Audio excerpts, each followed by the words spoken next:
Channel switched. Hi all. Hello, Tim. Hey, Tim. Hi, Tim. Hi, Bruce. Hi, Bruce. Bruce. Hey, Bruce and Tim. Server's up. Thank you. Thank you.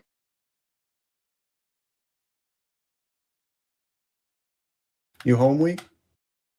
No, in Spain.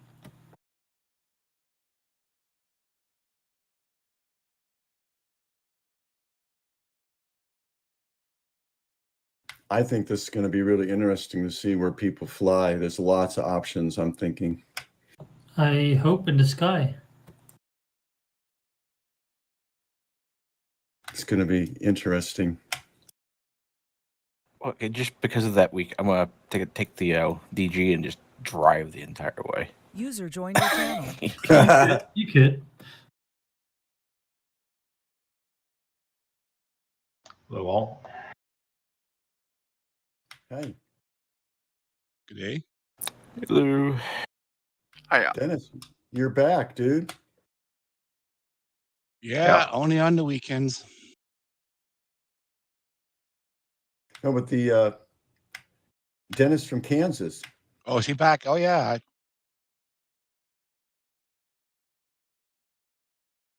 Yeah, he was back yesterday. Oh, I was not. That's right. Did you fly it offline? Yeah, I sucked. Boy, those The whole thermals were task terrible. sucked. Yeah. So my looking at that going, and that flying was a good choice.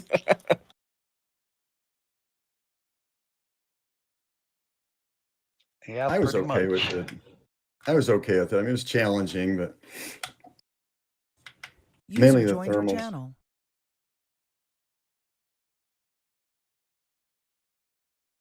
User joined your channel. Hi, Garrett. Hi, Josh. Hello Mike. Hello everyone. Hi, guys. Hi. Hi there. Hi again, Josh. This is really great. All these cool dudes I get to fly with today.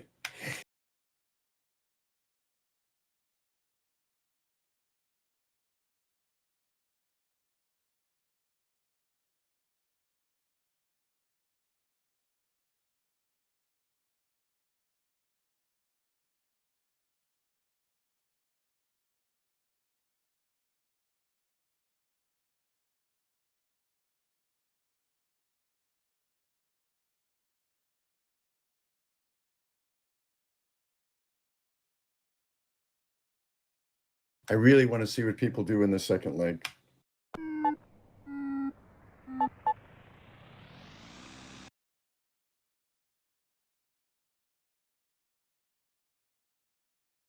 The start today is more reasonable.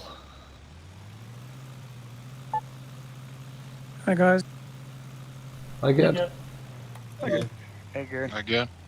Again. I need a tip from a VR user. I haven't my VR desktop now. Haven't it? Any tip? What's wrong? Yeah, I didn't see my desktop in VR. I have no button in the User joined your taskbar. channel. Oh. Hey, Stephen. Hi, Sue. Hello, Stephen. Hi, Stephen. Stephen. Reboot. That's what they always say. Yeah, Or wipe- I did it. Wipe I and did it. reload is the last one. I don't know. Honestly, the VR is the most flaky piece of hardware I got on the computer. It's a real love-hate thing. Well, the Oculus always works for me. I never had trouble with it. Yeah, I don't have much issue with it either. Yeah, I tried something in the afternoon. I think I switched the wrong button for the Entwickler in German.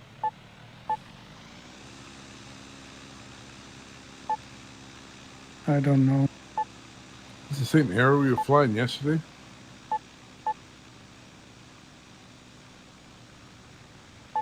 Yeah, same area. Is that what you was asking? Yeah. Same start area.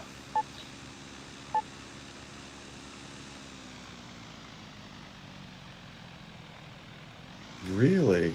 I missed that.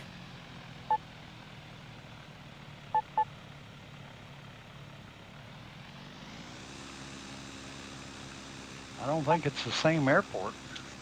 No, but yeah, it is the same at the start area. There were two airports next to each other on yesterday kind of stuff, so. Yeah, it's just to the north a few miles or so. God, I missed that. Can't catch everything. Yeah. Whoa.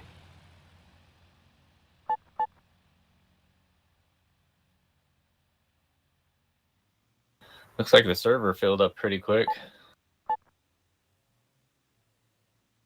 Didn't have any time to join it. Well, there's only 35 on so far. Keep trying. Well, there's probably 5 people sitting in the, not actually, they're in the planning, but not actually connected. Yeah, in the fall, you really got to be quick, Josh. Yeah. I saw the server came on and I clicked join and it was already full. I think I use a different web page for the servers than everyone else because I don't see it for a minute or so after. I use the alternate. They call it the alternate, I don't know. And I just keep refreshing it. User disconnected from your channel. But Tchin Tchin is always on the same server with the same port number, so you can just put that into your multiplayer and then you don't have to go to the web page at all. Yeah, that's what I do. I just have the IP saved. Oh, excellent. Thank you. I'll save that. Well, the tow planes are flying back through the trees and the mountains. No extra charge. So there's an extra charge. Fly through the trees.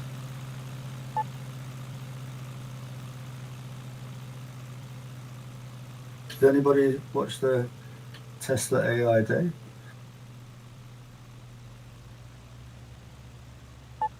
No? What was that?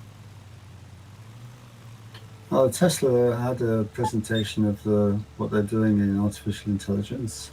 And they presented what they've been doing with the robot and a few other things. So it was quite interesting. It's on the net.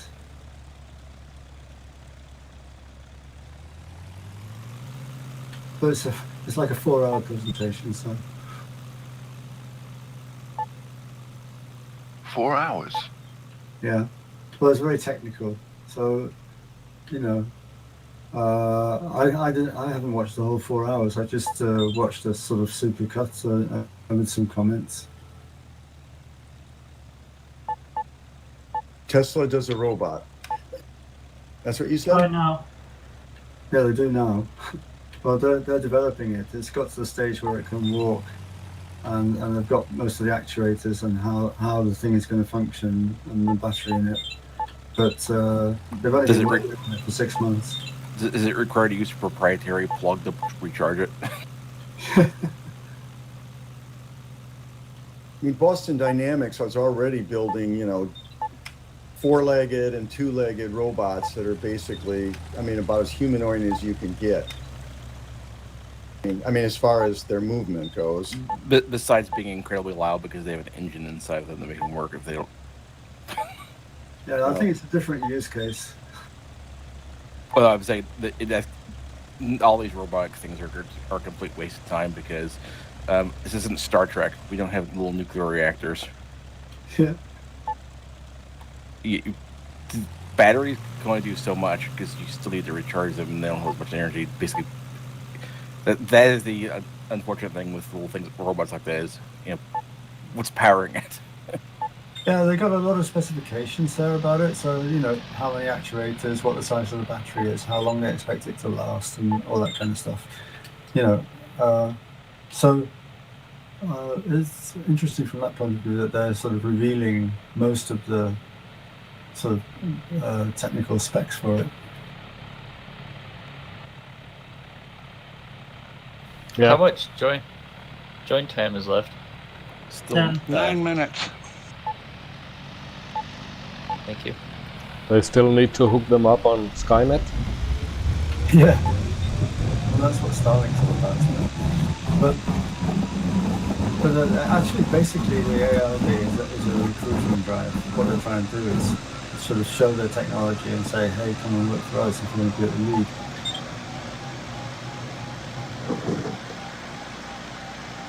I think they're late to the party. Yeah, well, remember GM made electric cars about 30 years ago, didn't he? So Tesla was a bit late to the party, but they're doing quite well.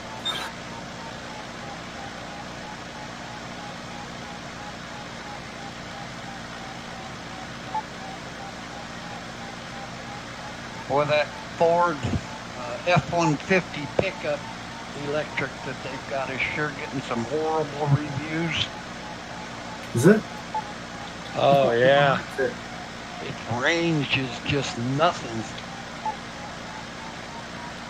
The E-Mustang's getting some rave reviews, I saw. Yeah, I think people like that one as well. But I think it's got a pretty big battery, and as you say, the range is a bit sort of limited. It's quite heavy.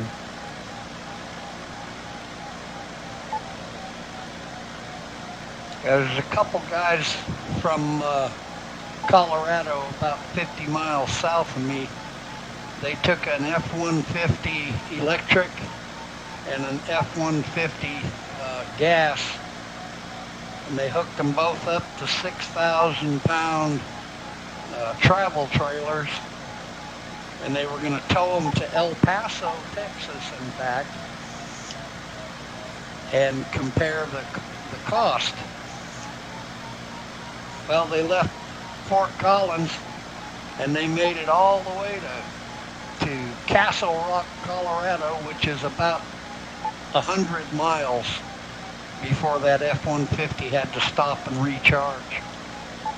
Well, I don't think that's surprising. Yeah, it's a Ford.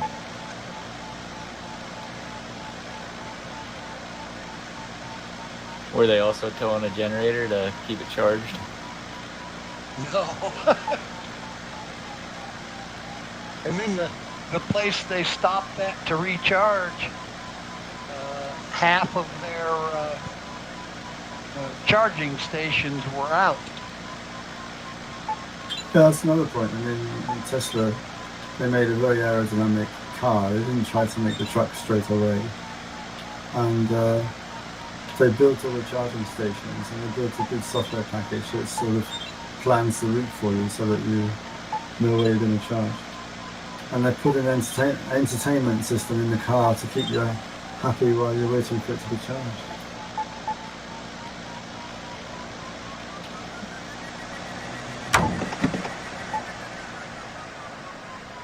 Josh, you disconnected? Oh, you never No. made it in. Nah, I'm still trying. I'm gonna wait till the join time is almost up, and if I don't make it, I'll join the other one. Yeah, 6 minutes left. You and another guy are fighting it out. Stay connected. 3 or 4 guys. 3, yeah. That's funny.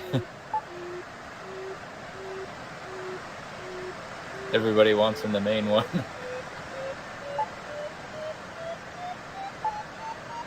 This time of year, everybody comes back.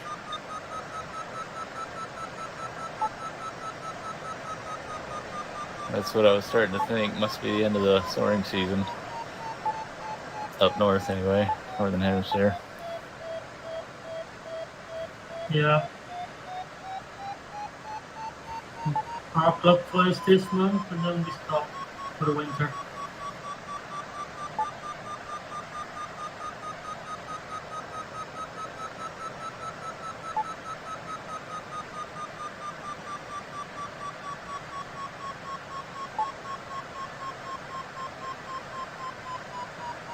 They have multiple servers. They have 3 servers going. I wonder why you can't just have a bunch on one. Because then the launching takes too long. Ah, that makes sense. Because they used to have the 64, but then the launching took so long, everybody complained. I don't know why they just do air start. It's much easier. And you can have 64 on the server, but whatever. Yeah, Even with more. that would make a lot of sense. You Or set make the them- server to unlimited. I tried once. We had like 84 on the server. It worked. I'd say make the main server air start. Well, the problem is you can't. If you did that, I'd say make the second server winch launch for people who want the winch launch, but that makes it a separate task so people don't fly together. But yeah, And this is just pointless waiting what we're doing. Yeah, that's right. You gotta wait till everyone launches too, don't you? It has to be an airborne start. It's just not their philosophy to do airborne. Yeah, it makes a lot more sense. That makes sense, but they're French, so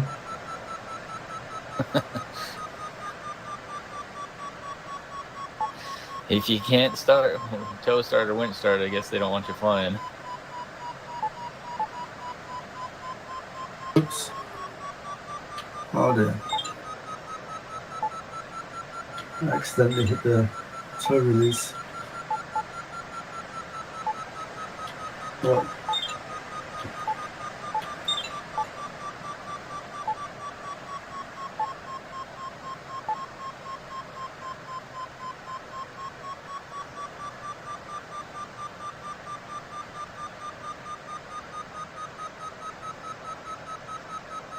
I'm in.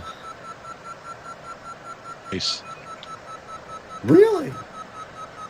Amazing. Yeah. Awesome. yeah.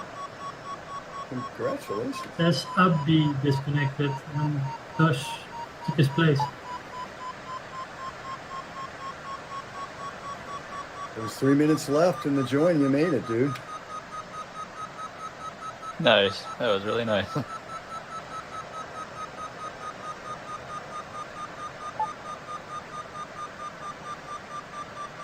Okay, it's just as well landed. I shouldn't have broken up there. I have to go for a quick one. oh, Gerd left earlier and hasn't came back. It must be really.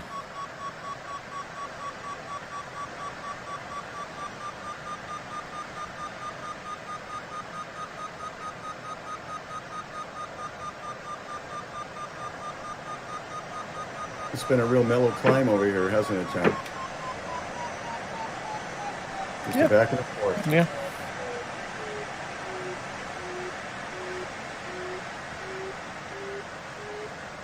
Bit of a wave.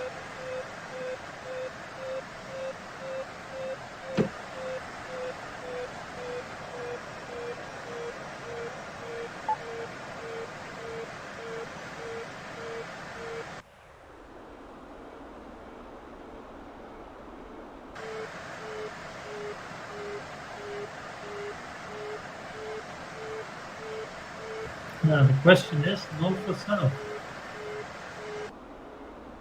North. But do you get over that hump there?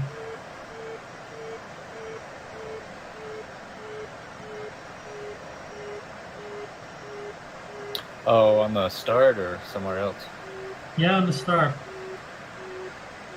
So if you start the task, go on the south side or the north side? I'd pick the northernmost point of the start sector and then get on those ridges. That's my opinion.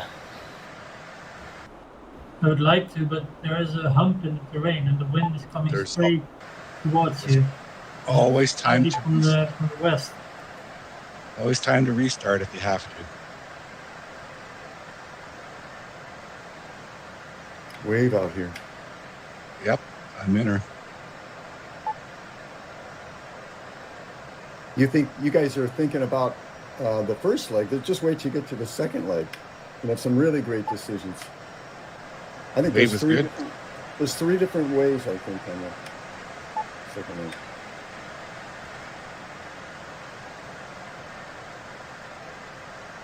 Fun, fun, fun.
Well, there's still a lot of guys on the ground yet.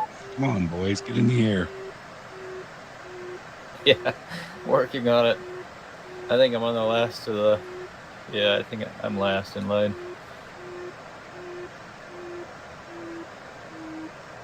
And thankful for it. Yeah, definitely.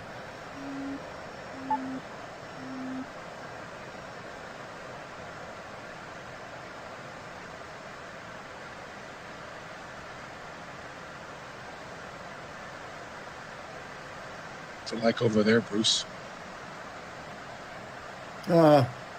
There's no lift really. A little bit. Hardly. I'm just kind of eyeballing this northern business. Harvey knows this area pretty well as Hector Foxtrot 8. This is a pretty common area in riders to far away.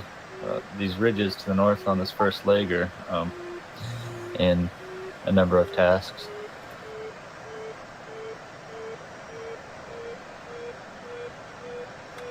Boy, that looks way over there. Tim went around that way yesterday. What looks way over where? The northern route. On the first leg. Yeah, you have to go quite far into the wind to get around that. Yeah. I had my pre-plan going that way, but I'm not feeling so great about it right now. Yeah, I was eyeing that too, but southward looks easy to get height too, and then work your way back up north. It's just, yeah, there's a transition to get north. That's what was bothering me about the southern route. That Yeah, you can go by the lake at Interlaken and then go north from there. Oh, man. All my maps just went away. Good old Oculus. I had three different maps on my lap, and they all just, uh-oh. This is doing something.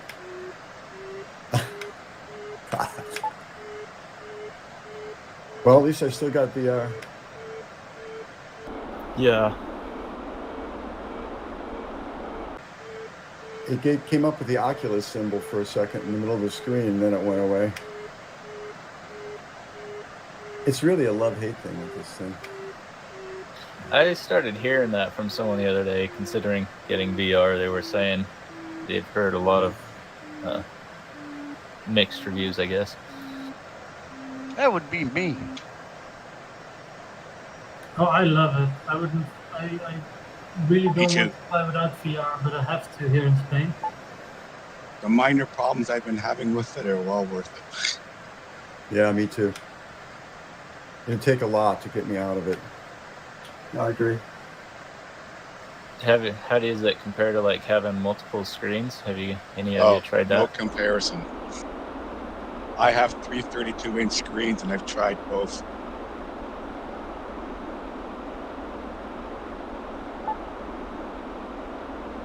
Well, I Mind had a you- 65-inch TV screen about 4 feet in front of me, so I feel like I'm in VR.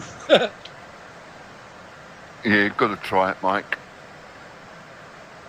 Yeah, And I'm such going difference. to. You can look straight up and around when you're traveling with other people. Josh told me that the Soaring Society of America, they have a soaring museum down at Moriarty, and they've got a simulator there that's got VR and stuff, so I'm going to give that a try when I go down there to see that museum.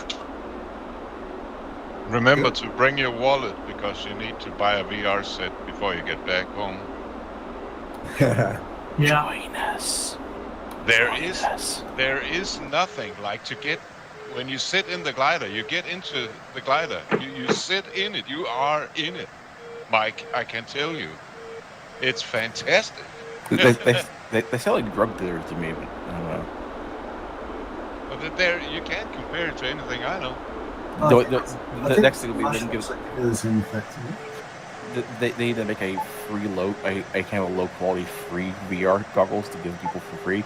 Hey, first hit of VR is free, buddy.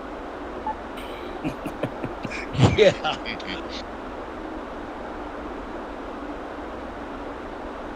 But the technology is advancing. I think there's a new one called Pico or something similar to that, which apparently is lighter and better.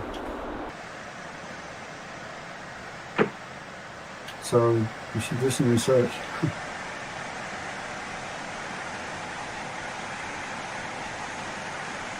I remember first time I got into the glider in VR.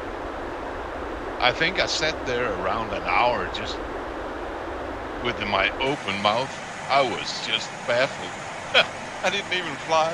I was just like, what? It was a fantastic experience. Although that wears off quickly, that experience. It gets to be second nature to take that headset on no matter what you do. Even when cooking? I love being in a gaggle with VR on. It's so amazing. I use it for everything. I threw out my screens, everything. I sold everything I had. Goodbye. I never left. My computer left. My computer gave in, and then I had to get another screen. But so. Hi, John. Hi, Tim. But getting back into 2D has been a horrid experience. This is terrible. Oh, I know.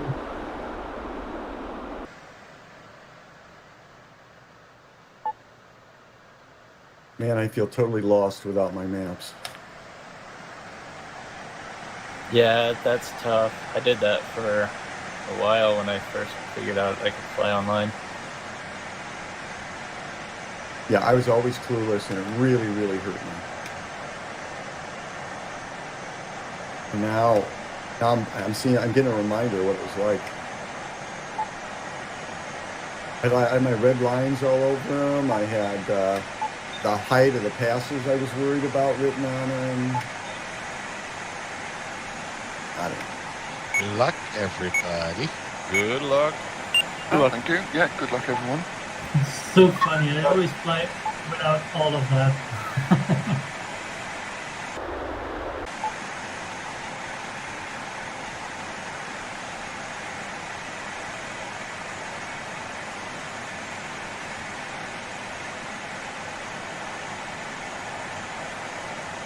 Yeah, I think the PDA and the cockpit is okay.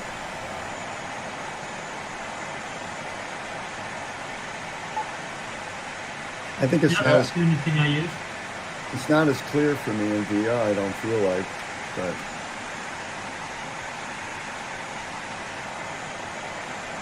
it was never great. That's the exact kind of thing that I was talking about. Yeah, honestly, if your vision isn't that great, a screen might be better for you.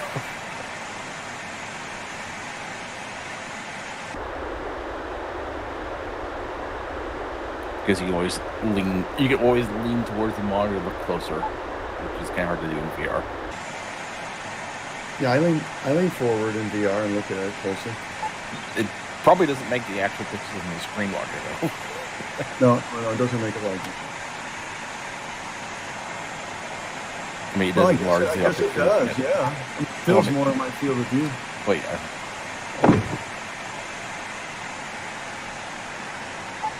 The newer Oculus have higher resolution than mine does.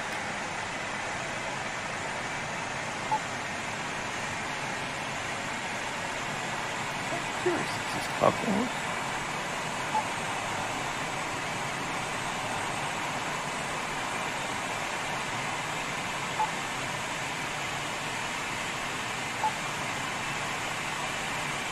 Oh, north or south?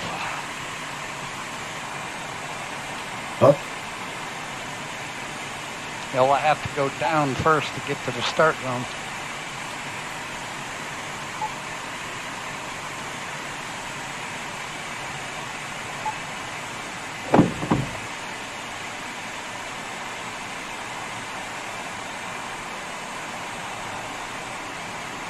You just can't look ahead. with a PDA. You can't look a little bit ahead at a high resolution. Or if you have a map on you, everything's high resolution the whole way. You just, I don't know. And you can't draw lines on it either. Yeah, I think it'd be nice in version 3 if you can zoom in on the PDA, but also scroll around and remove the wording, the lettering, and the airplane, so you can see the map. In Good luck, everyone. I'm not saying Good luck. anything. What was that, CPAN? I say in Microsoft, they got they now have like helicopters and gliders, stuff like that, and their PDA you can kind of scroll ahead on that kind of stuff. I haven't been able to use it all that much, but their gliders and the environment is supposed to lift and clouds and thermals and stuff like that. It's getting better and better all the time for gliders and helicopters. Thermal's not very good. Probably good. The weather isn't staying.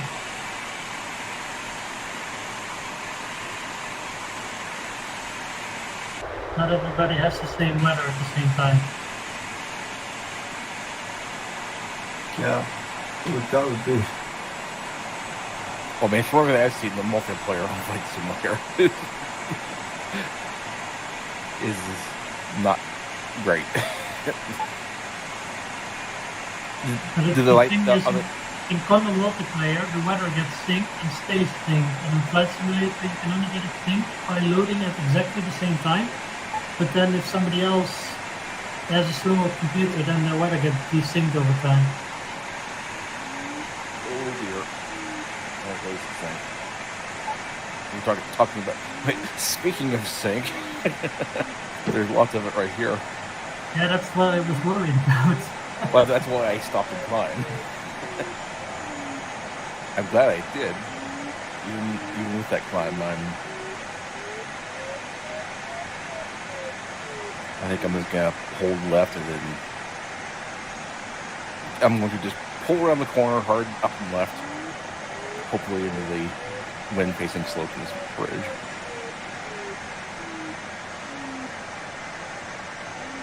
I missed my startup. I got to go back, and I didn't start yet, but I got way too low. More height here so I can start.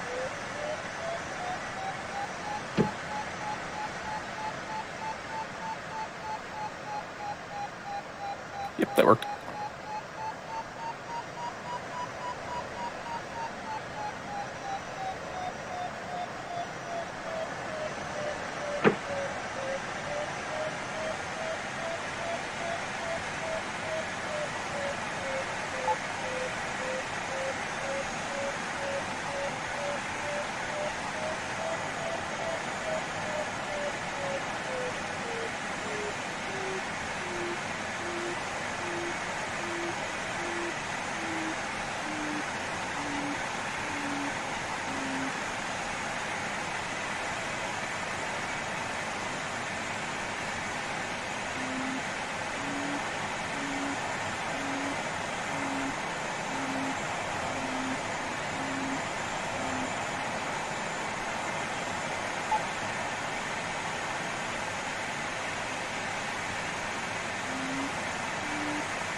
I got no Kotasa either.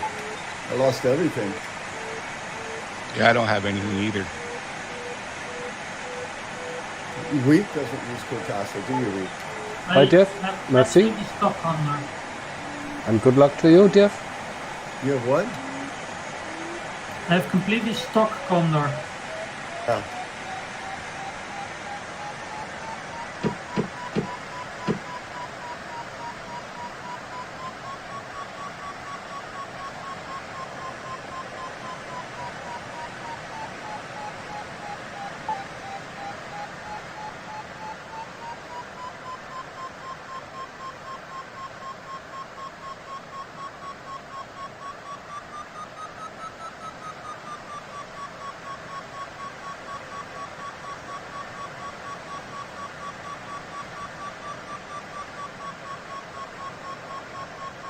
Good luck, Stephen. Yeah, thanks. Good luck. Let's see. Look. Good luck, everybody. Yeah, good luck. Thanks. Good luck to you. The object is just to finish the race.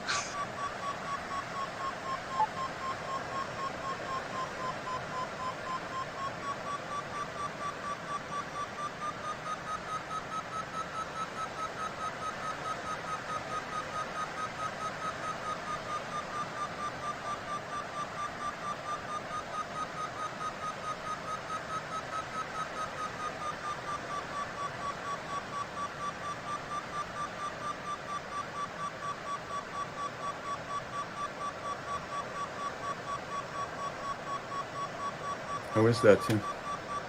5. Holy smokes.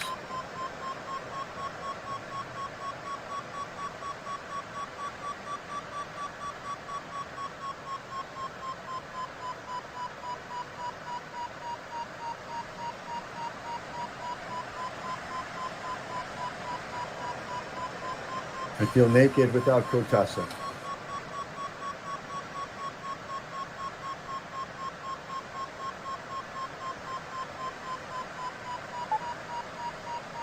My hat's off to you, Week.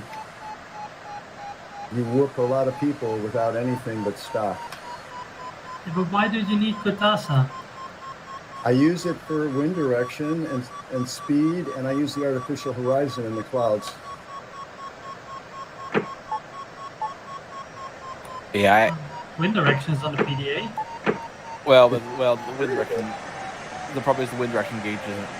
I like the wind direction gauge on the Tesla only because you can set it so it shows your wind direction relative to your heading, as opposed to just compass.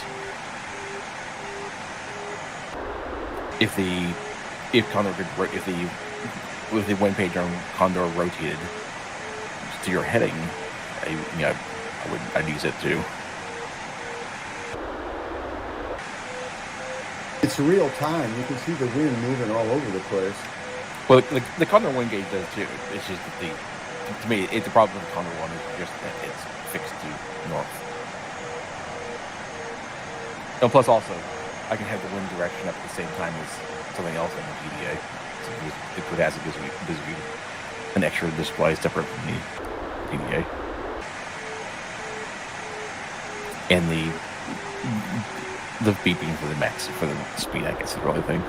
Well, I do actually, it is kind of nice to have the ground speed occasionally.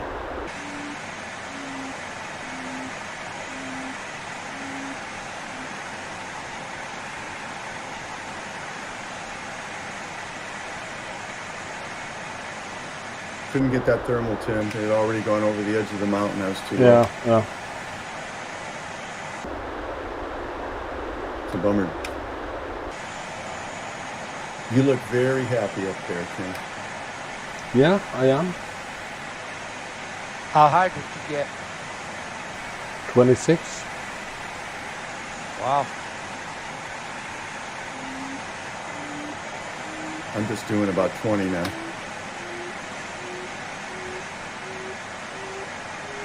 I'm only 16.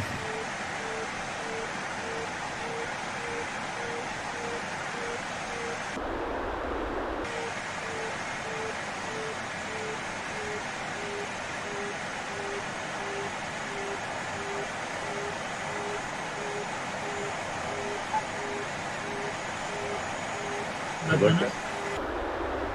Thanks. Yeah, good luck. Good luck. We can want to be over here and going the wrong way.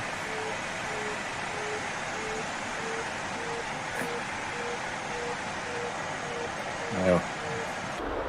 I went the slightly more direct route, and now regretting it because I didn't notice the mountains up ahead were that was much deeper on the left side.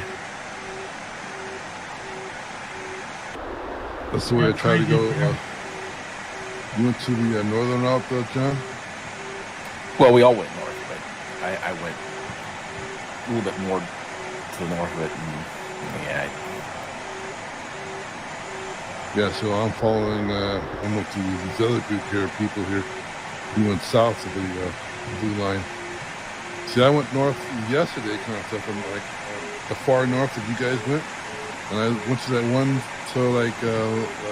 ridge there, kind of stuff, and it was like nothing but sink. And I had to bail out and go and get a thermal. And then I was able to climb on a thermal for 1.8ish. And then I decided, well, that ridge must be better high up. And I went back there to do that, and then it was like sink again kind of stuff. And then it was like so bad that I had to kind of bail out and land at the airport.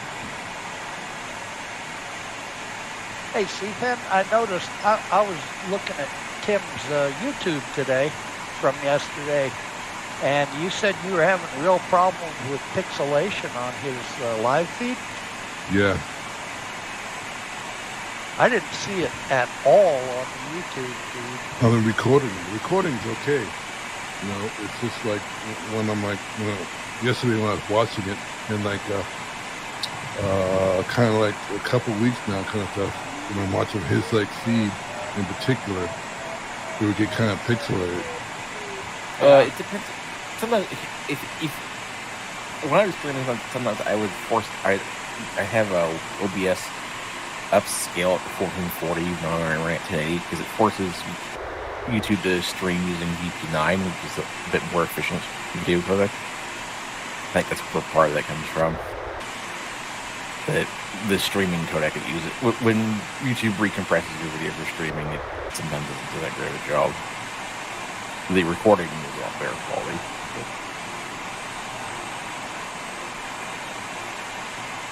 YouTube streaming is kind of it works sometimes. I guess it works fine, but I don't know. Oh man, I really regret going this way.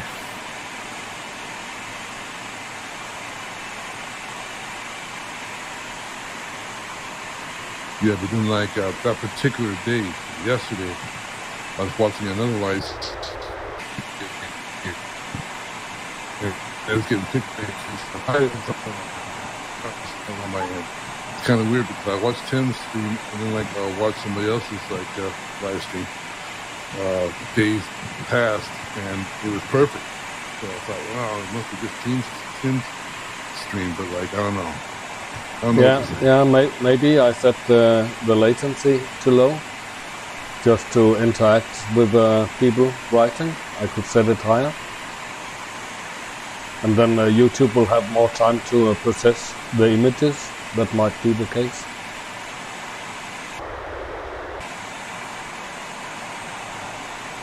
But then when I'm at work, I kind of watch you sometimes, especially on the Euro battles and stuff, and it was perfect on my phone. So I don't know.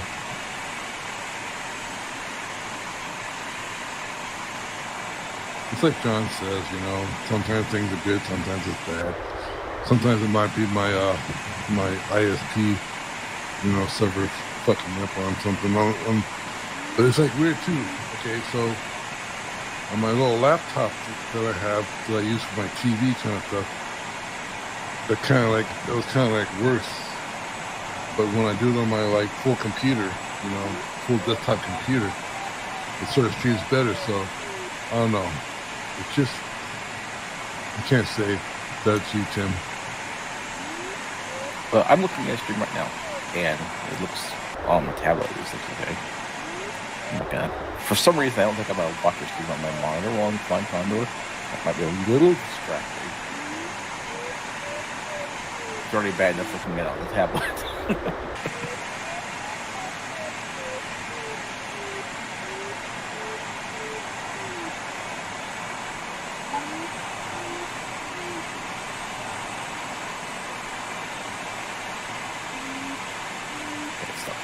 Super distracting.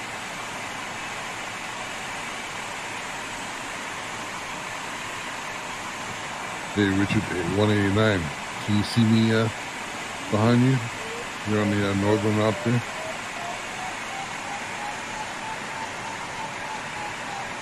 No, I can't see you. Can you see Bruce? He's ahead of you? Yeah, I can see Bruce. Yeah, I'm behind you, so it's probably hard for you to see. I see ya. I'm gonna say it's probably a good thing it's the airport with drop line.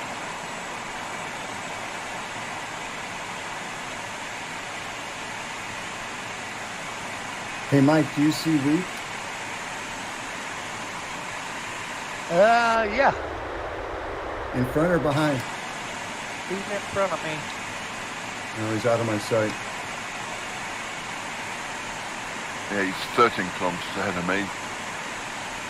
At 9 ahead of me.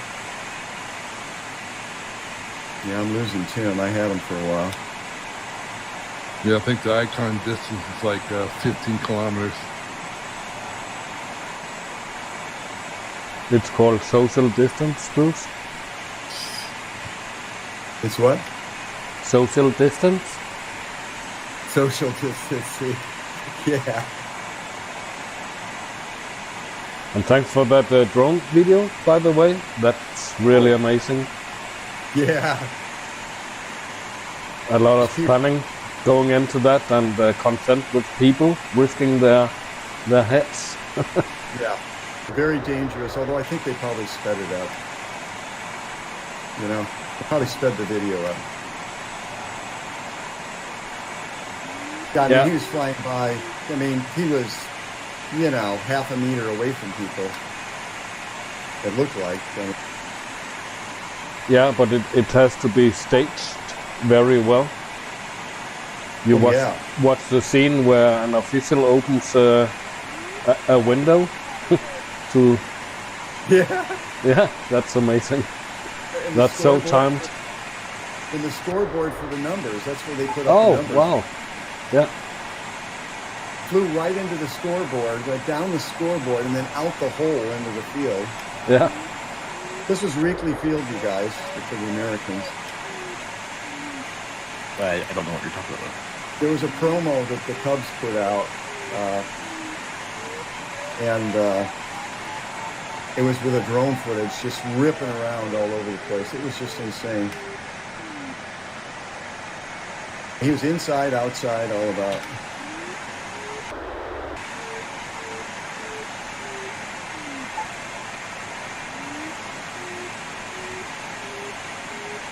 I thought Tim would appreciate it because he does a lot of drone stuff.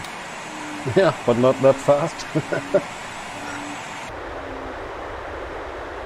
Well, it was pinpoint accuracy required too.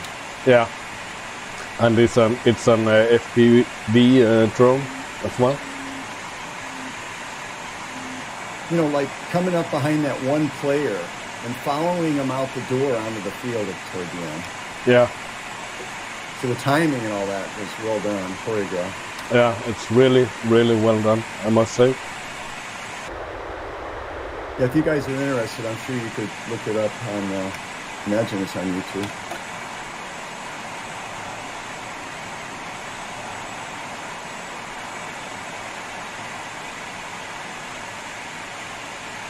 I found it on Twitter.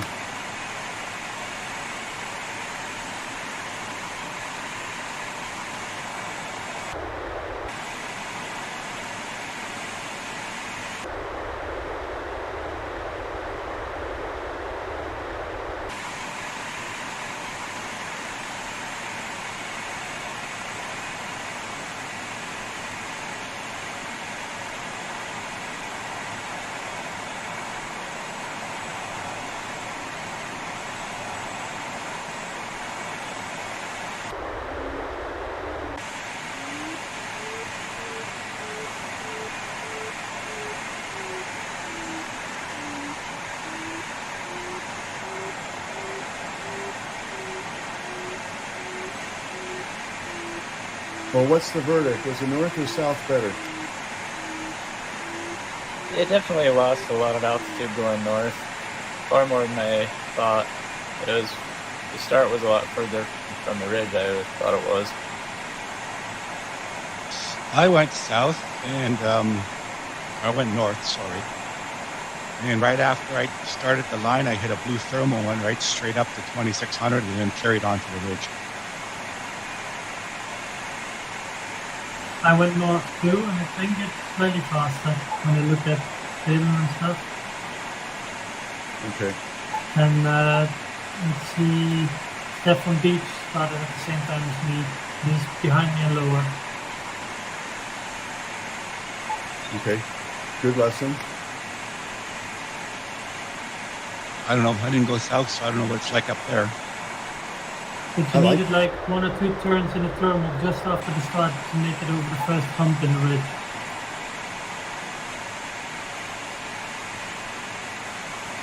South was a really nice ride for me. You done? Well, I went south, and I was like really low. And I'm like at 22 right now, kind of tough. So I don't know, the ridge is like help me get to where I am now.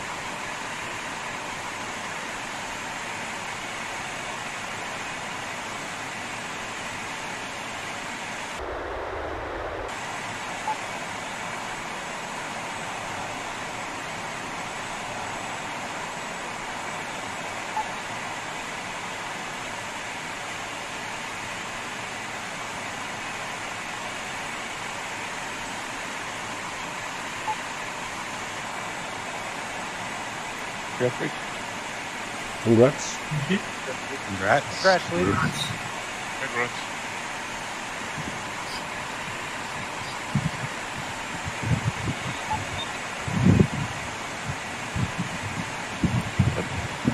Someone's hot mic.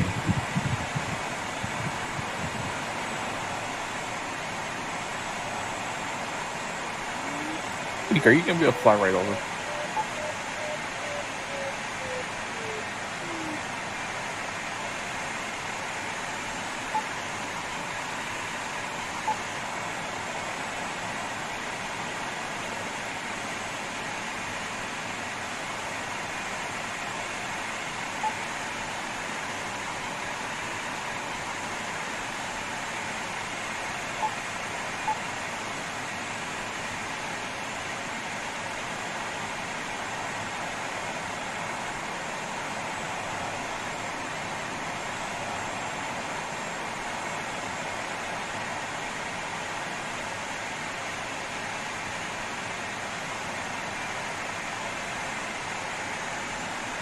Okay, the second leg is my most interesting leg. This is going to be fun to see what everybody does. I think I'm just going to go land right at the lake.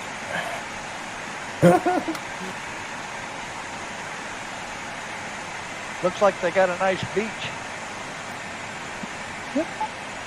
Oh, not in this end. Trees and stuff. Yeah, there's a beach on the other shore.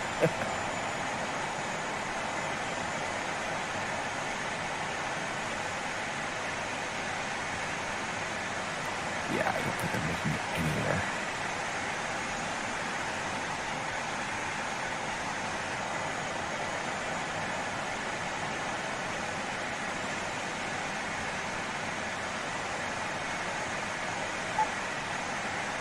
Congrats.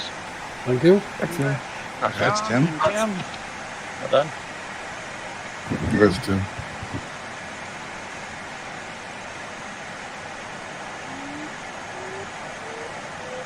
So did HMB and XRR go north? Oh yeah, they went ahead of me. Then I went the wrong way, but also apparently someone has strapped like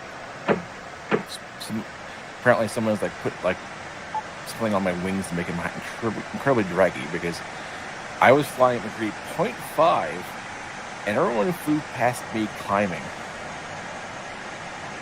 So I don't know what's wrong with my glider, but it's definitely not working.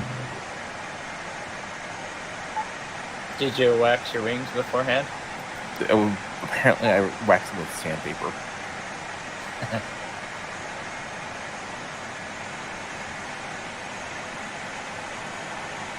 I don't even know what I'm there, wait, let's go out. Well, I'm definitely going to take the scenic route today.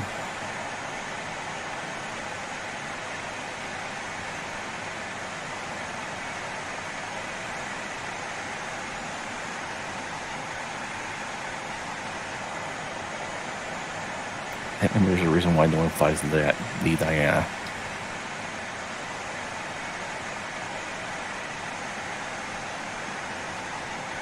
Or AKA This shouldn't be called the 15-meter class anymore. It should just be called the JS315 class.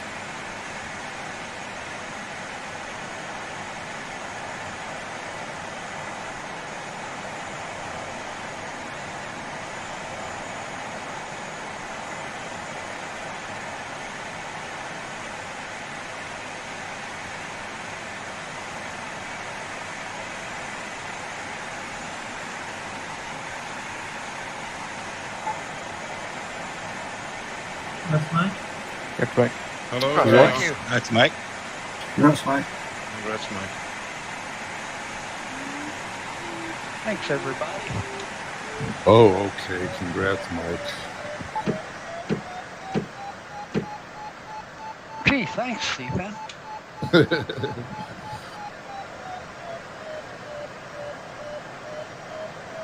How's the thermal, Tim? Seems okay. Cool. Did you pass the start, John? What? Not did you hit the first turn point, John? Yeah. Then I had to go about 1,000,000 kilometers off course. Congrats, Bruce. Mountains. So I'm not racing anymore. I'm just going to Congrats, take a look at the Bruce. mountains. Congrats. Congrats, Bruce. Bruce. Congrats, Bruce. Well, so far we got north and south people. We don't have any down the middle people. That's the third way. It's going to be real interesting.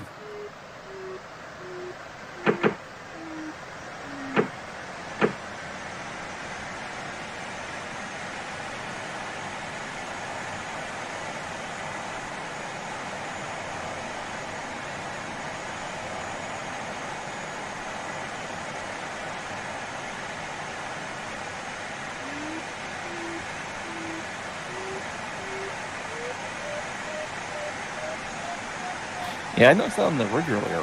When that first ridge, when we were all on the same ridge, like everybody else was flying past me and climbing up, even on the same ridge. And it's just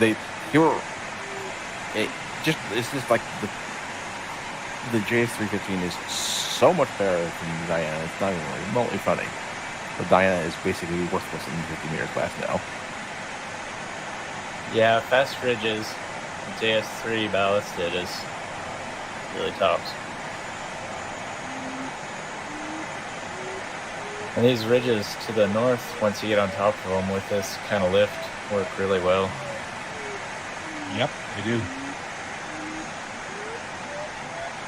Any good, Mike?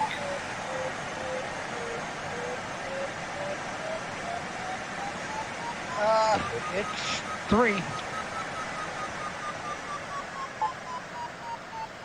Honestly, I think at this point, the DG is a better glider to fly than the Diana, apparently. At least the DG climbs well in thermals.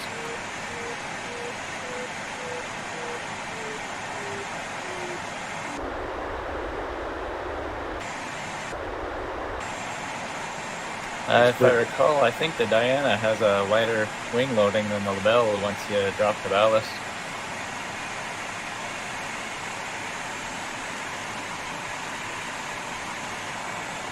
This is breaking up.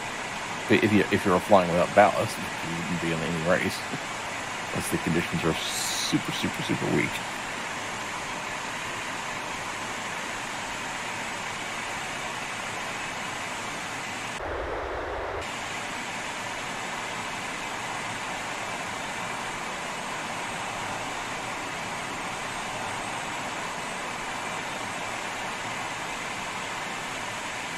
Someone came out here to Moriarty and bought one of the, I think maybe the prototype, the Diana 1.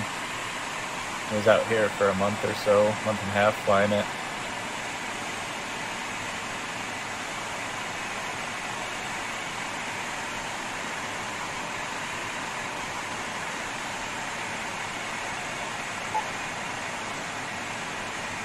Congrats, Ethan. Congrats. Congrats, Ethan. Thank you. Congrats, Ethan. If you're low, Ethan, I don't know if I'd come this way. I think I got a cloud here. Hopefully it's got something on. This one's dying. Basically, I'm going to be screwed here. I think you need to go south if you're low.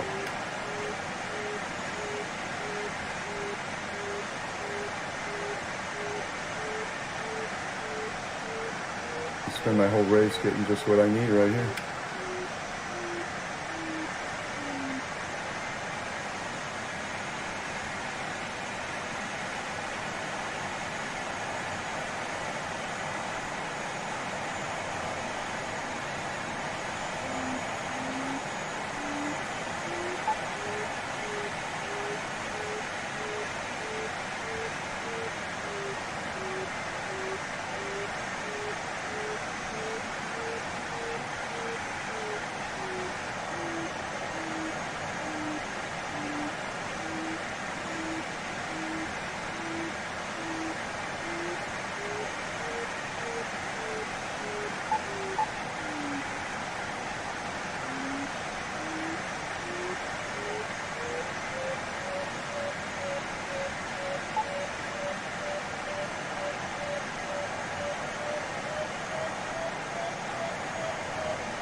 Still haven't made it over that ridge, Rich. That thermal's dying, Bruce. Yeah, it was dead. I mean, dying, yeah. I'm screwed. Mike said it was 3. When I got there, it was 2. Yeah. Yeah, I left at about the time you got to it. Yes, Richard. I needed to go. Dying on me too. And congrats, Richard. Congrats, Richard. Congrats, Richard. Congrats.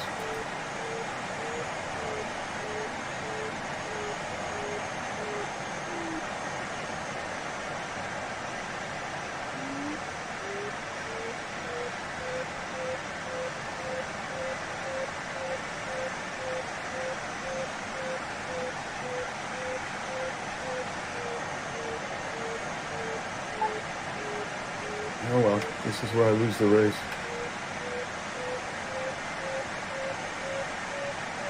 Well, place worse than I would have.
Now that's what I call sync. Has it got 2 taps?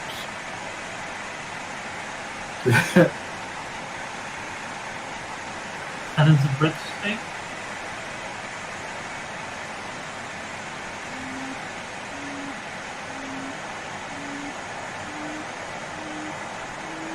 That's a funny thing, you see. I don't think I've ever seen a sink in Norway that has 2 taps. It's just not a thing here. You have to heat all your water? Say again? Do you have to heat all of your water? Yeah, well, you have a hot water tank, but you have a mixer so that you just have one tank, and if you turn the handle one way, it's cold, you turn the other way the other way, it's hot, and in the middle, it's warm. Okay, yeah, I got you. The reason is that the hot water in the UK you can't drink because it's stored in a tank in the attic, or used to. Okay. Well, they store the hot water in tanks in the US too. The cold water was fresh from the mains, and the hot water was stored in a tank in the attic, and that was not for drinking. That's why there's two separate taps. Well, I know, but I'm saying in the US, the hot water is stored in a tank as well. I don't know. Hot water heater. Yeah, it's a health and safety thing.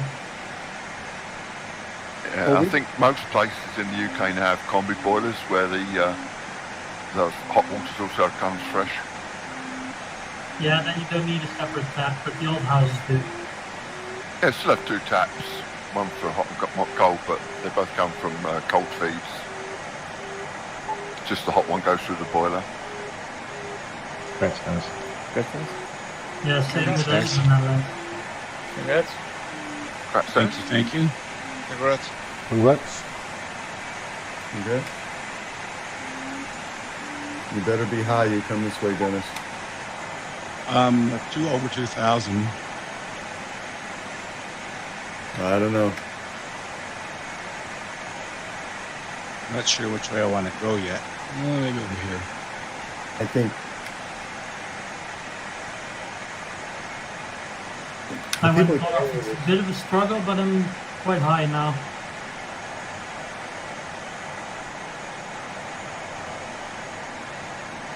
California wasn't allowed, was it? No.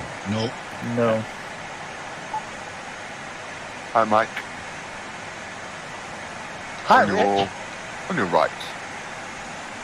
Okay, okay.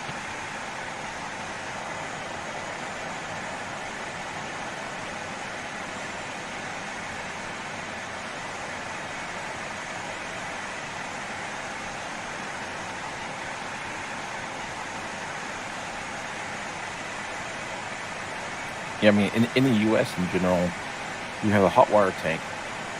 You know, fresh water goes in the hot water tank, and it's just stored hot. So that's kind of it's funny that that's considered a health hazard. you don't drink the hot water. You only drink cold tap water. Yeah, I'm still kind of trying to figure out. You never drink tea? Water.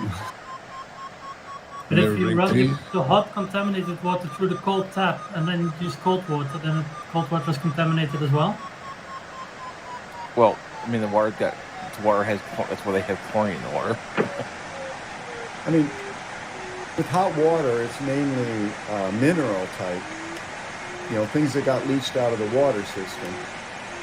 And, you know, it's not concentrated. It's not like a bug that's going to give you, you know, a sickness.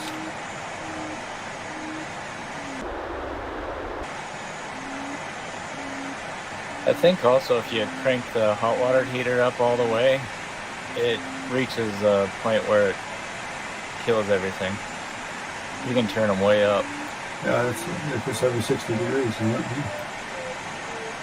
Now you can also get, I know people do have people who have on-demand heaters, which is basically a gas heater. Water, there's no storage. It just heats the water as it goes through it. And those on the water, work well too. There's no storage for the cold water. It just comes. That's what I have at home. Yeah, that's right. I Just remember cold main water gets heated straight away.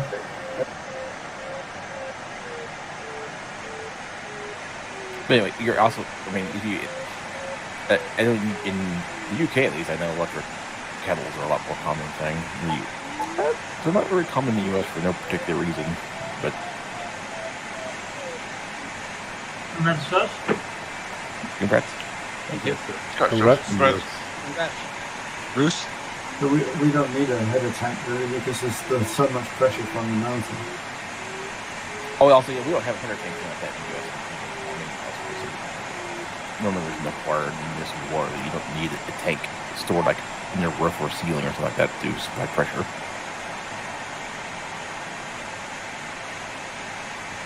I just made it over that ridge about a minute ago, Rich. Can you believe it? You really got stuck there, didn't you, mate? I got screwed. Totally. I went around a low part.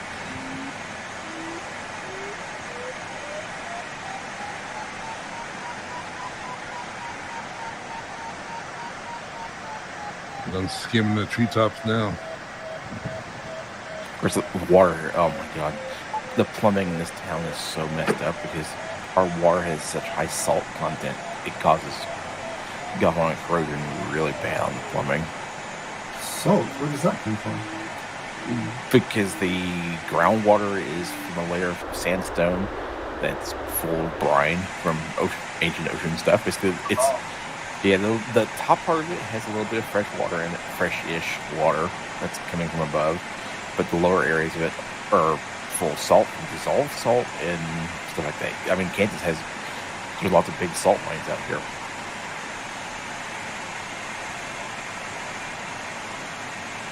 It's an aquifer instead of surface water. I've got an aquifer. The surface water.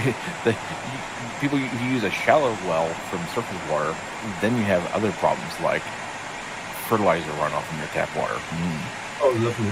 Oh, yummy. Yeah, but like a lot of surface water stuff, it's like reservoirs from up in the mountain, and then the municipalities pipe it down. Mountain? Not in Kansas. We're not in Kansas anymore. Yeah, our water is reservoir water. In Wichita, they get water from a reservoir. And of course, then they have another little fun problem. This happened, not all the time, but it was not uncommon. If they had algae blooms in the lake, the water would start to taste and smell, I'm going to say fishy. Yeah, it would taste off. It was like, oh. It was safe. Tastes like mud. Yeah, it'd be safe to drink, but it does not taste good.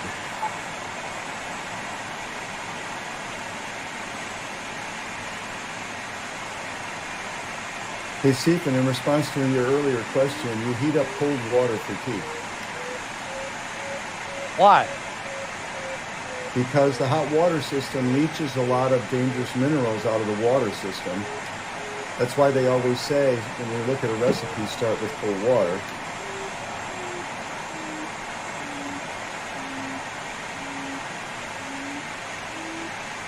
I always boil my water for making tea or coffee. Me too. Yeah, I don't have it. Yeah, I need to But get you one. didn't do it in the microwave? I kettle. microwave water heated, but yeah, my mom has an electric kettle. It's awful convenient. That was a joke, by the way. Huh? No, there's nothing wrong with microwave water. I do that. It's like takes just a little. Doesn't take much more time. The microwave, like however much water. I think the biggest insult to an Englishman is to microwave his tea. Well, I microwave the water first. I don't microwave it with tea in it or coffee or whatever. But yeah, it's hot. You're heating it. Doesn't matter how it's being heated. If you drink lots and lots of tea, electric kettle is the only really way to go, I think. Yeah. Yeah, that's what my girlfriend uses. Yeah, it's the most common way of doing it in the UK. Have any of you guys ever made something called sun tea? It's where you take like a big jug. You used to be able to get glass jugs, which now it's kind of tough to get. You put your tea bags in it, right? Like 2 or 3 tea bags in it. And you put it outside in the sun, and then by the end of the day, it's like a nice tea, and it makes great iced tea.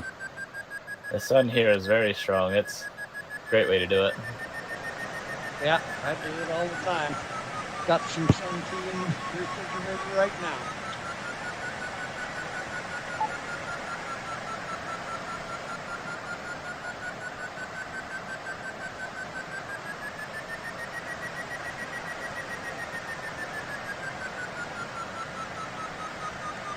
Now, how in the world did my Kotasa volume get turned down?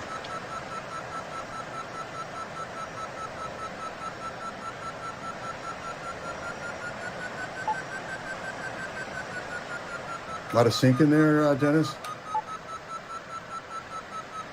No, about 1.5.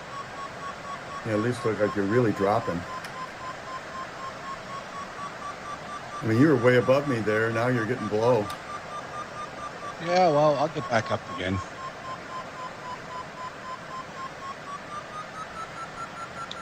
A good one, Tim. Yeah, really good. Above 5. Awesome. Hope I can get there before it goes away.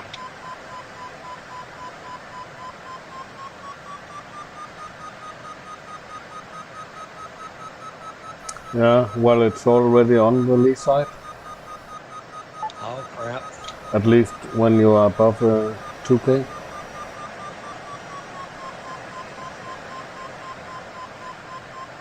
Yeah, I'm still 2K from you, so it's on the lee side if it's here at all. Congrats week. Thanks. Congrats week. Maybe head for the wind side anyway. It might crawl up there. Yeah, that's what I'm doing. Oh, looks like it is here. Very good.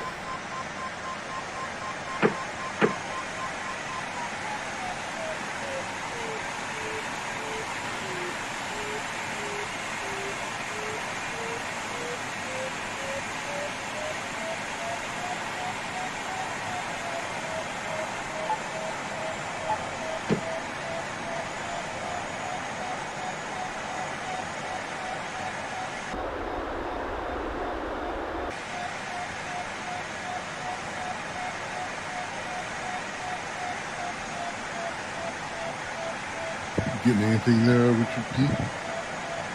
Yep, where I am is Smithgate. Yeah, take a little thermal here, but I'm gonna just go ahead and go straight towards you.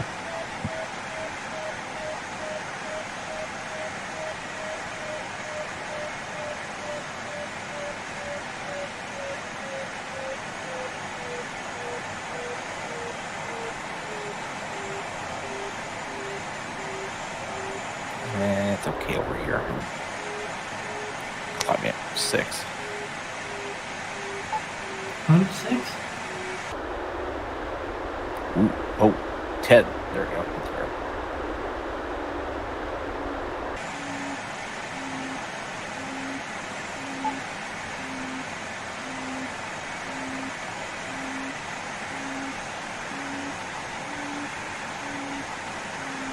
I feel deprived. I'm only got 5.6.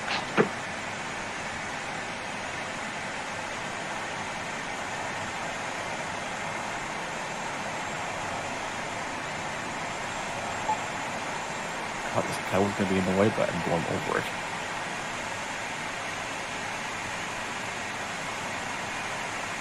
You got into the wave, Jim?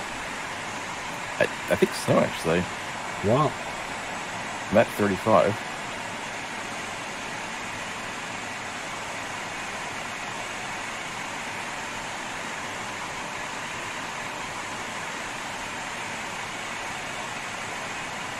How you doing, Bruce? I was doing 5, now I'm back down to 3. Yeah, 6.5 here. I don't think we should be waiting here, though. I feel like we should keep going. I want to get the height, and then I'm going to go like a bat out of hell. Just got to get some height, that's all. Yeah, preserving height, not a bad At idea. 6.5 and almost 7, I'm not leaving it. That's good. Congrats, Thank you. Congrats, Tim. Congrats, Tim. Congrats. Congrats. Do you think that's a good idea, Week? Yeah, height is not bad. If we can get to the top of the ridges, we're good to go. Well, how come bats have to come out of hell? Can't bats come out of heaven? Can't you go like a bat out of heaven?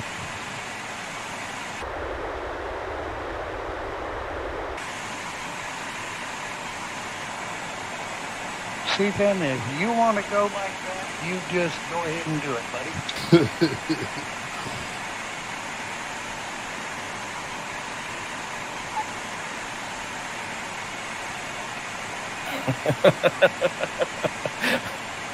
Sorry, I was thinking how much one thing Hill doesn't have is the insect problem with all the bats down there.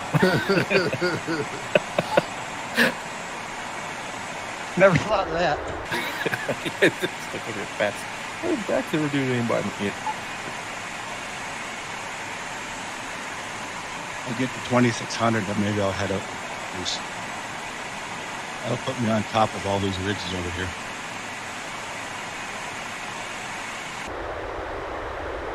Okay. It is nice.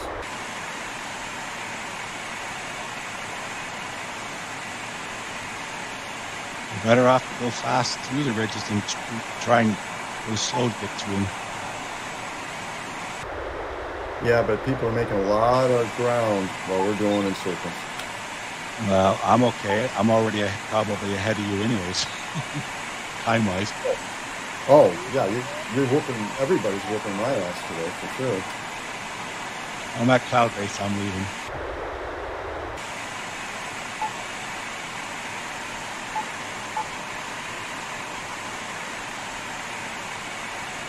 Oh, look at the XRR. It's actually doing really well before. How you go like a bat out of hell. Congrats, Rich. Thank you. Congrats. Yeah, congrats. Congrats. Congrats. Congrats. Congrats, Mike. Congrats, Mike. Thank you. Congrats. Thankfully, I'm Thanks. high. Now I just can get around this cloud without getting trapped in its wispies. Fortunately, I'm able to go directly over this cloud here.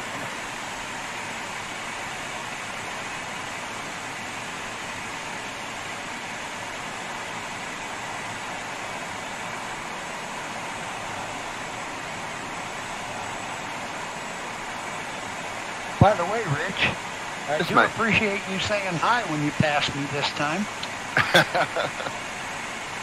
I don't want you getting upset again.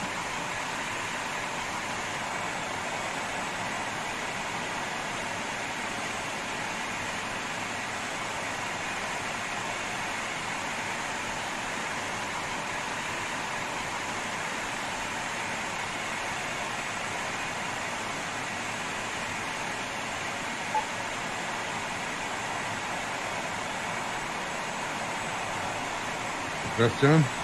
Thank you. Congrats. Congrats, John. Congrats. Congrats, John. Congrats.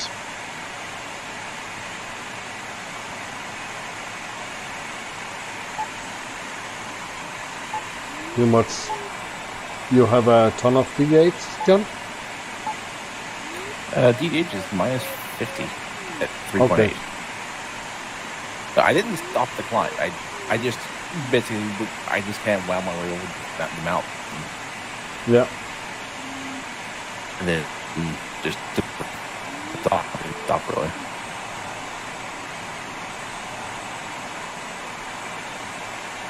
Because I was so low. Well, I was so low at that first true point, I didn't have any except to go to the mountain. That was the problem. Everybody else was so much higher. Then that 5 people really helps you, man. Well, I don't know. You didn't see how low I was when I got to that first true point. Everybody else basically just came whenever after the ridge and they would go over, get a good thermal line. I was like, nope. Yeah. I had to go way out of the way. And you tapped out direct east. That's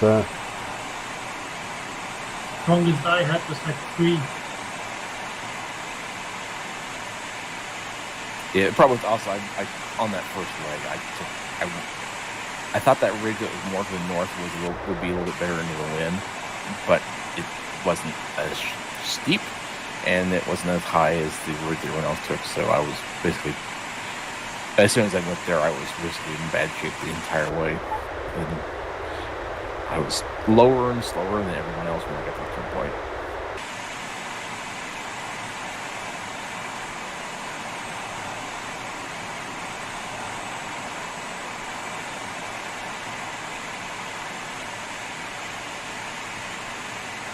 I don't know where SCR's going though. It's way off there to the south.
That was a nice little boost on this ridge here, Richard. Yeah, I did a couple of beats on it to get some height. Like 22, you're almost 22, right? About 22, 98, 99, 23.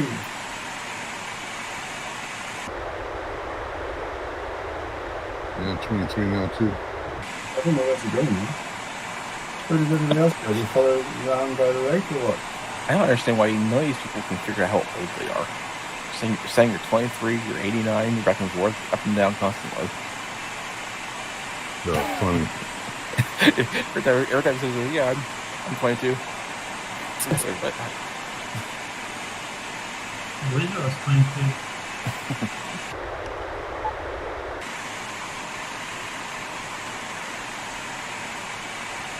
Right now I'm heading for the turn point. Yeah, that's it. Hey, you're doing well, you passed me. Well, you passed me, so I think it's fair. So Dennis, Richard, and Stephen are higher and just made ground on us, you see? You still think the altitude is the right thing? You try and go through the mountains, maybe? Certainly helps in the last leg to be Started a lot earlier than I did too. I'm just saying when we said stop and they said keep going, I just kind of took a mark on Stephen. If I can get that kind of lift in a thermal and go up that quickly, I'm taking it. Okay.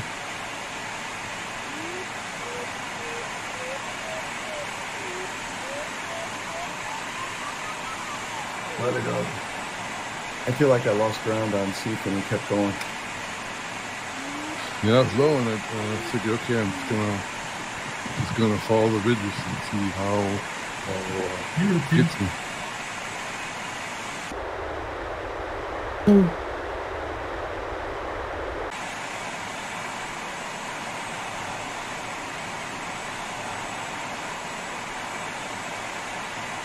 The thing about this, soaring business, you never know what's gonna go. There's no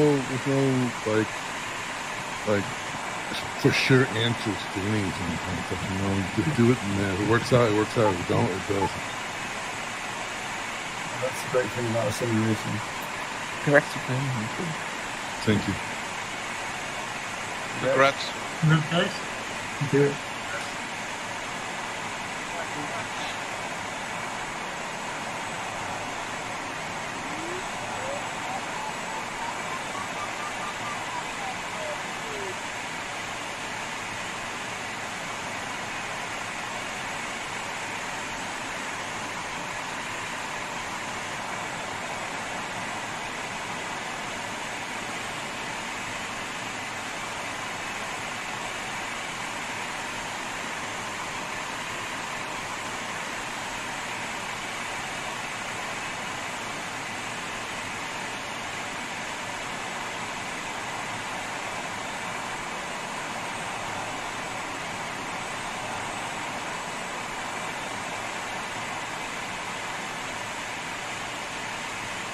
So you're ahead of me now, Richard. Yeah, but low.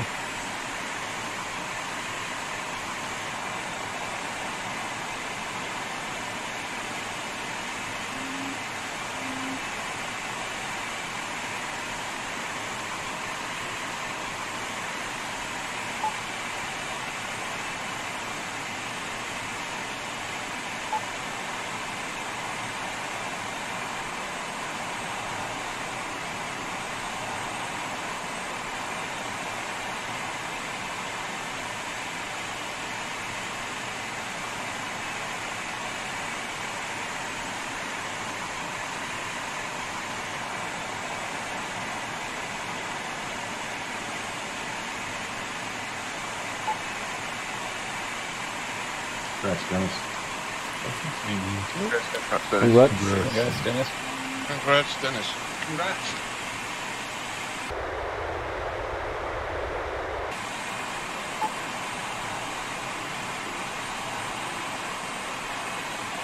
I don't know where TR is going. Because it looks like S5 is going the right way. Yeah.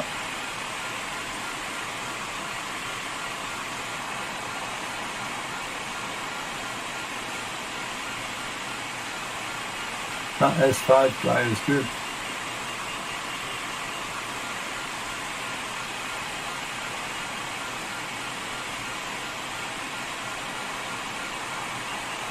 I think he used to be in the chat.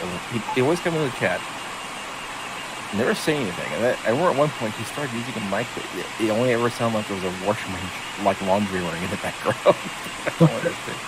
You know, I don't think he ever said anything ever. Congrats, Bruce. Congrats, Bruce. Congrats. Congrats, Bruce. I assume he's like to have. I assume he's like to listen to people talking. That's fine. Yeah. No, TR might be doing a good, going a good way too. Yeah, no, I think there's a. He's high. He's high, so he should be able to make it over those hills. So.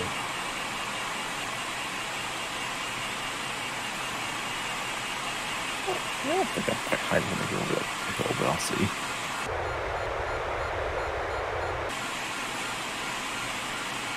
Probably not.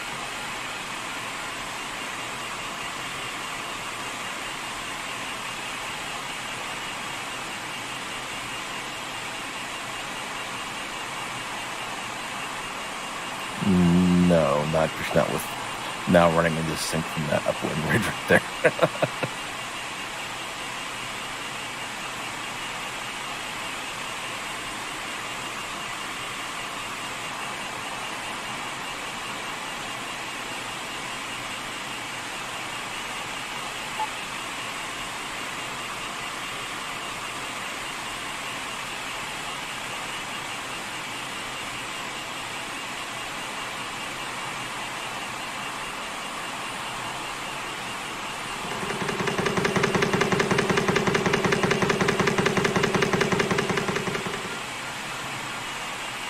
I had plus a DDH a minute ago.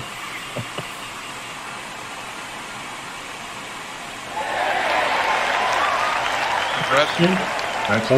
Congrats, Tim. Congrats, Tim.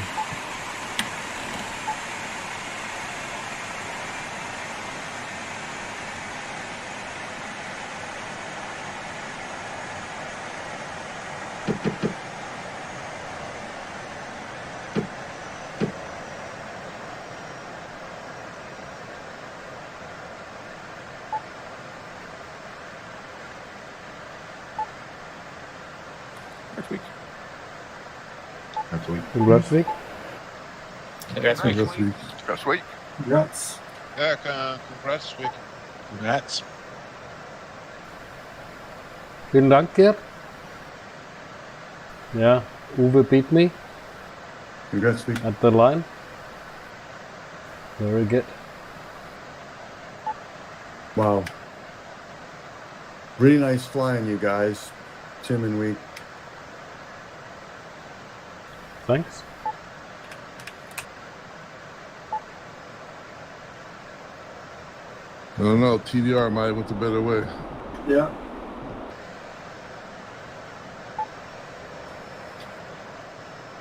Congrats, Josh. Done this. Thank you. Congrats. Congrats. Congrats. Congrats. Let's not hit a tree. Oh man. Oh, hit a tree. What could happen? Just squirrels. Just put a chainsaw in front of you, you know? And cut through it. Why don't you like the squirrels? Not when they're tactical wings. Ever see those helicopters with a huge chainsaw hanging below them? For the power line? Pretty wicked. What does your DDH say, Richard? Mine's like minus 20 meters.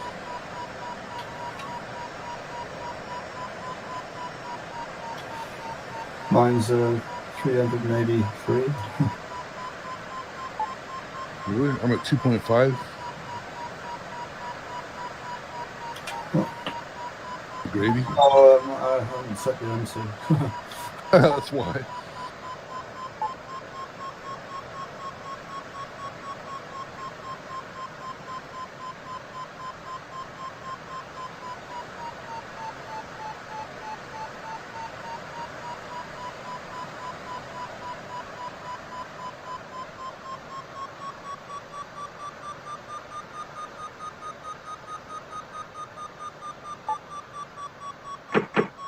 Congrats, Rich.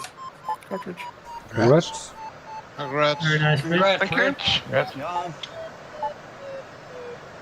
And John and Mike. That's Mike. Thanks. Congrats, Mike. Congrats, Mike. Congrats, Congrats. Mike. Congrats, Congrats. John. Congrats, Richard. Thanks. And see, John, you like crying stuff like that, and you're sitting there, beautiful on number 10. Welcome in number 1 on the Diane's finish. I doubt FQR is going to be making it that much time. They're 102.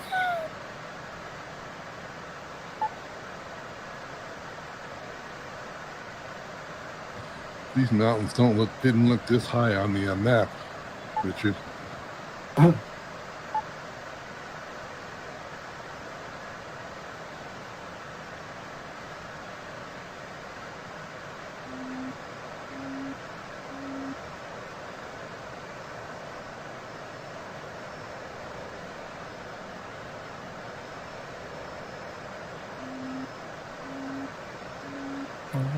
Don't see any hangars we can park in.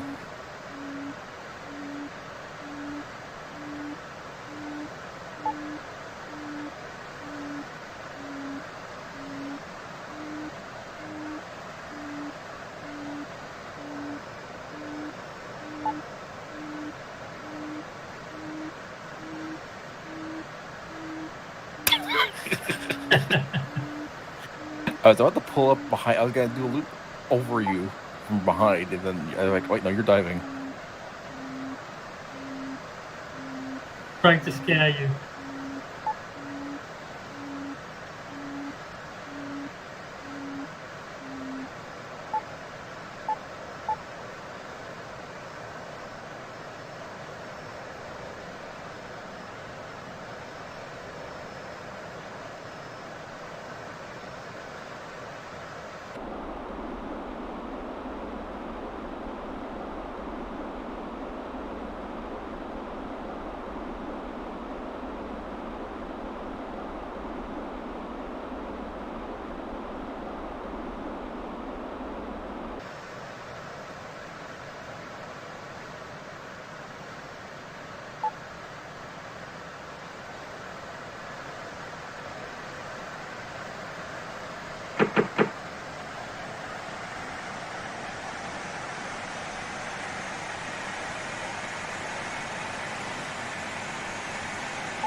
What is a pylon?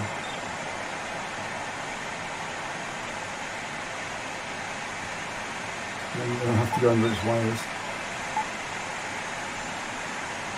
I'm sorry? You see the pylons here?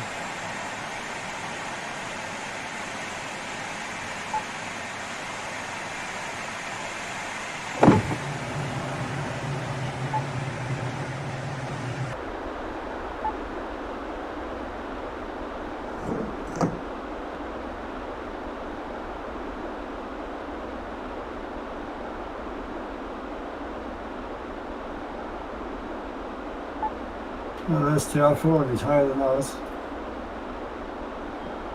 Who? Higher than us? Tango Romeo.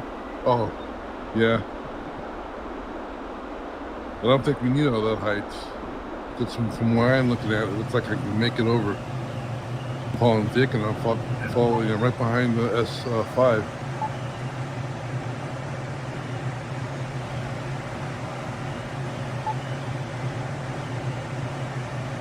I'm hoping.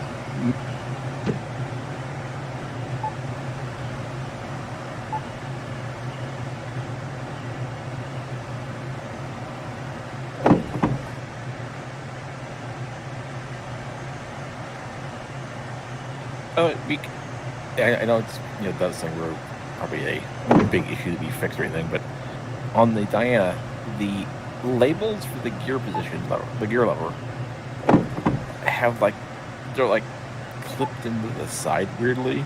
If you zoom in, they disappear, and if you zoom out, they reappear. Yeah, all the models have had a work over, so I'll have a look if that is fixed as well. I don't know if I did to Diana or Chris did it. I don't remember.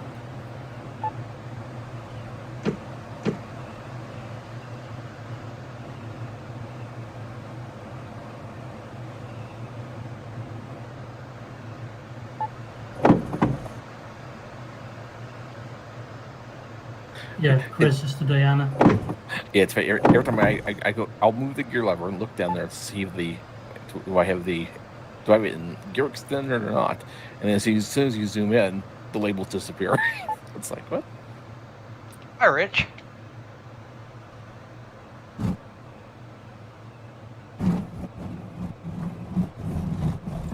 I've put it in the bugs list.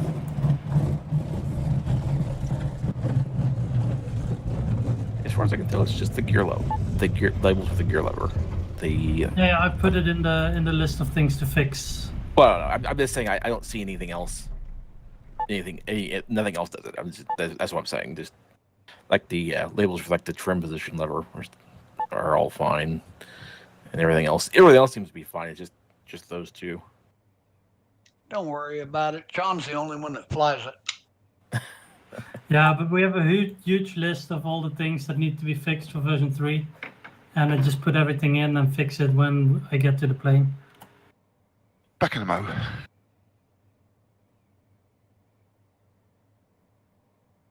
Are those separate polygons, I guess?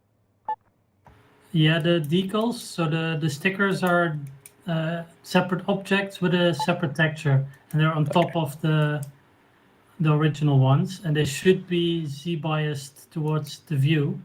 But yeah, if that's you what I put was them too saying. close, you get this clipping. Yeah, that's what I was gonna say. Is the Z? I couldn't remember. I knew that term. I just couldn't remember exactly what it was. I know it was something Z. Z. I was gonna say Z fighting, but that's when you get the little set bias, Z bias in US. Yeah. But it works best if you put them like 0.1 millimeter above the surface. Then there's no issue. Are they not finished fighting? The Diana is like one of the first models, so we didn't know that back then. Oh, you did finish? Oh, yeah, didn't even see it finish. Darn.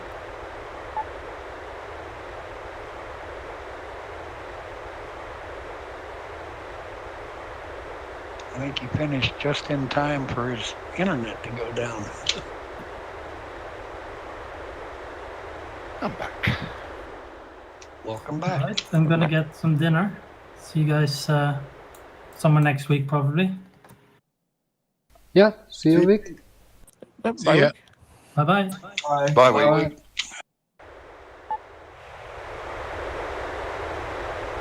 User disconnected from your channel.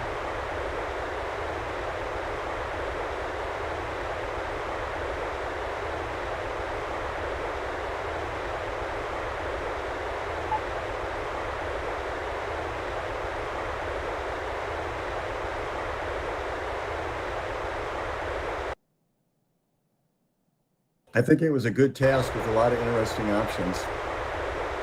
Yep. Yeah.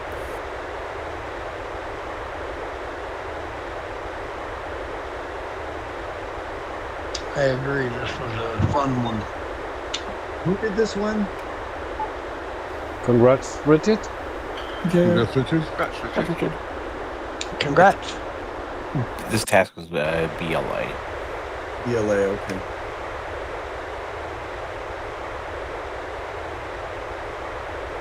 Tomorrow will be our Sunday fun day. Oh, will that be the first one on the Uzbekistan map? No, this is Sunday is usually IRL and AA2, very fast, strong ridges, Congrats, airborne Ethan. start or winch. Congrats, Congrats, Ethan. Yeah, congrats. Oh, that's it. Yes, Sunday is the open class, high speed winch launch. Task, yeah. Sorry. Yeah, I think the Uzbekistan task is scheduled for Monday. haven't actually looked it up. Look at it. The 3rd of October. Isn't that the one that's supposed to replace Morocco? Yep. That should be Tuesday, maybe. Tuesday then. Unless Boy, they it sure, decide to do it on Monday instead. boy, it sure is nice to finish a race once in a while. It did well.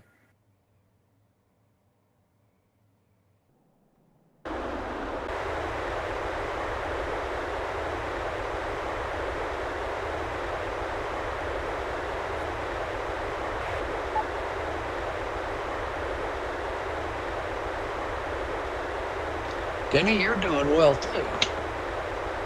Yeah, congrats, Denny. Thank you. Congrats. Yeah, congrats.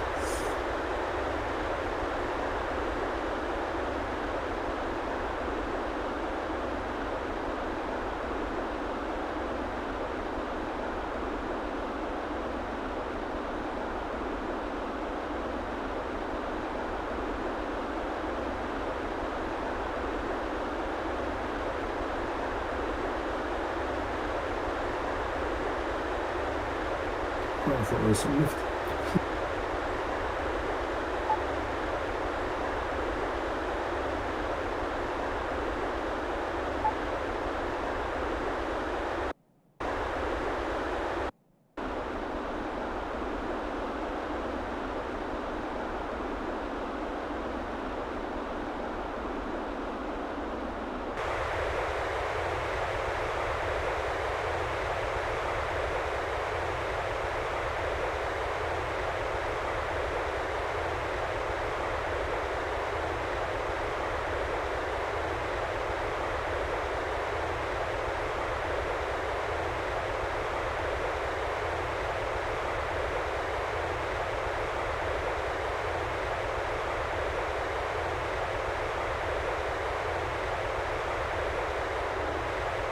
I do sometimes think the Condor needs to have their own internal handicapping. So, you know what I'm saying? Don't use the real life handicapping or like an option for tasks to use. So we can have handicapping that like gets adjusted like every week or something. Would be kind of interesting. To kind of encourage people to fly other gliders instead of everything just being JS3. That is really pink. Congrats, Bruce. Congrats. Congrats, Bruce. Bruce. Congrats. Bruce. Well, you said something really pink. I'm Joss. Congrats. Seafan's glider there. Thank you. Congrats, Josh. I mustn't have this again. Yeah, it's a Congo. It's supposed to, it's weird because the Congo skin is like green for just about every other glider except for this vintage 15. Yeah. Oh, it's a good race. 9 X-ray just might take this. He's still got a little ways to go, and he's moving on.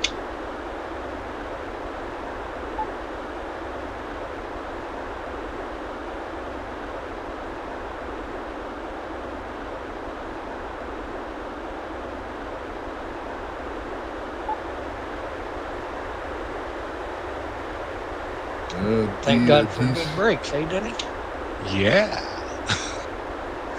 Yeah, RPB would have had no tail here in a minute. With another couple feet.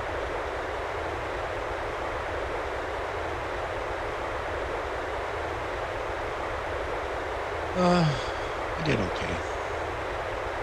It's still fun. Very fun.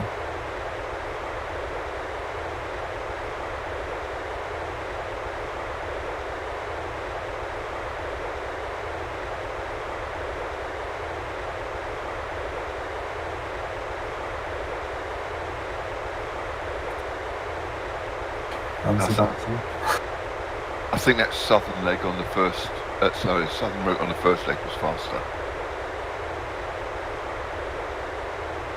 No, I remember the northern route went just okay. I was pretty slow, but managed to keep up on the ridge.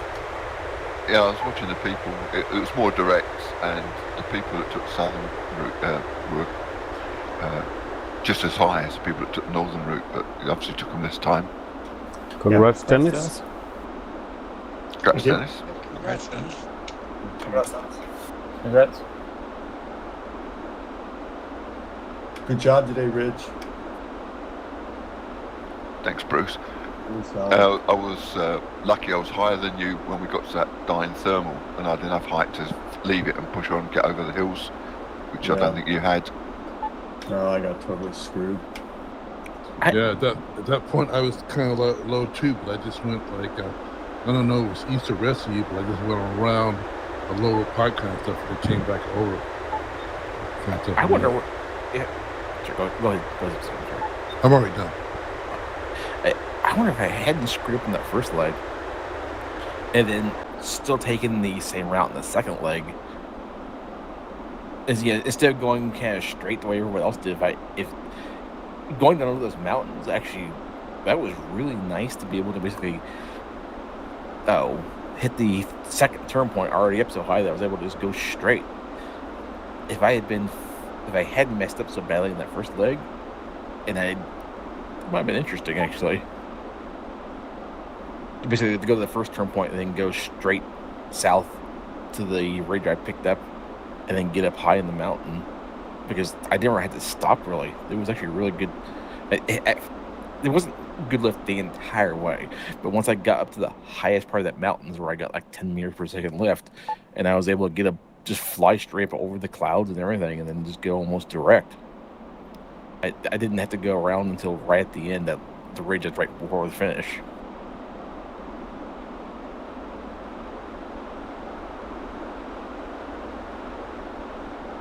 So what's the verdict on the first leg? North or south was best now? If you were able to catch a thermal directly after going to the start and went to the north and got on top of the ridges, it would be way faster. Yeah, I didn't take any thermals at all the whole way. I just used the ridges, but I had to go pretty slow sometimes. That's what I mean we did. We caught a thermal right off the start and were able to climb and then pull. Basically, I was able to get up on that ridge, pull around the corner, and get straight up on it. But the problem was, I didn't stick to the high ridge. I screwed up and went down to the lower ridge.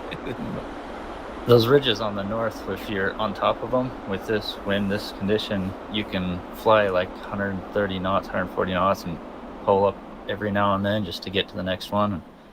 They're really fast. Okay, guys, I'm gonna get off of here. We're gonna go to lunch somewhere, so I'll see you all tomorrow. All right. See you tomorrow, Mike. See you tomorrow, Mike. Have a good lunch. Good fun with you, mate. I'll say bye as well. Everybody have a nice day and evening, and see you guys tomorrow. See you, Tim. Thank you. See you, Tim. See you, Tim. Nice flying, mate. Bye-bye. See you later.